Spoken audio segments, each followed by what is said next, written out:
Hi Collective, welcome to my devotional. Here we use symbolism and mythology to examine the nuances of the human psyche. Today we're exploring the dual nature of humanity using the twins of Gemini. They're called Castor and Pollux. Castor represents the mortal that is embedded in the world, the one who navigates the world using the five senses. Pollux is the other, the one who holds consciousness, the one who is divine and is connected to something beyond the personal, the one that connects us to source. When I say source in this particular scenario, I mean that which holds life, the place where we are drawing from every time we take a breath. Together, Castor and Pollux hold hands in the vault of the unknown, or, that which we call life. These two encompass the complexity of the human being. In philosophy, they are known as the observer and the actor. In psychology, they are known as the ego and the witness self. In neuroscience, they are known as the default mode network and the executive function.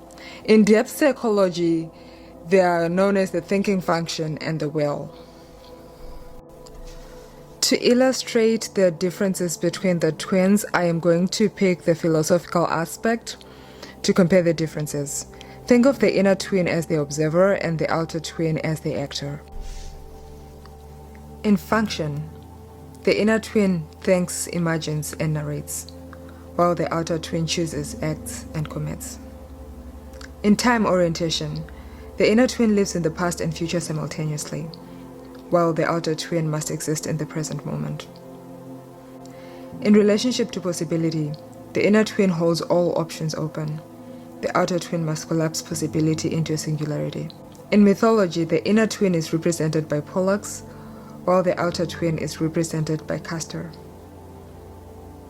In psychology, the inner twin is represented by the observer, while the outer twin is represented by the executive self. The inner twin fears to be misunderstood and the outer twin fears being wrong, making the wrong choices.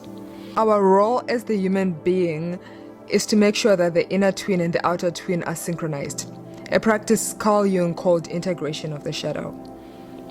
How do we integrate the shadow? We increasingly get radically honest with ourselves. To be radically honest is to ask why we act a certain way and face the truth of that without running away.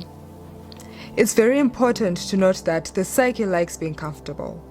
So before we go deep into our composted trauma, we start with simple things.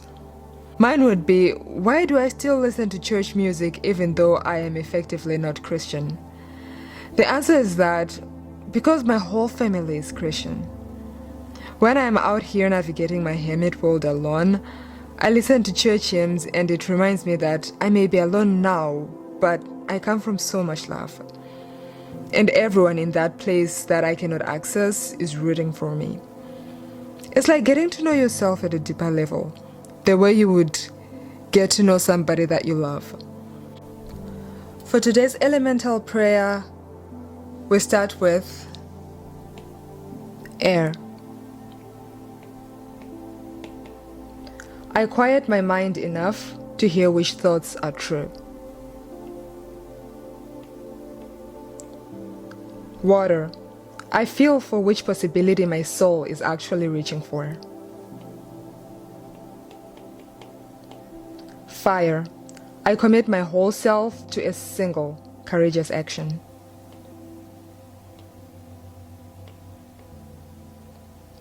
Earth.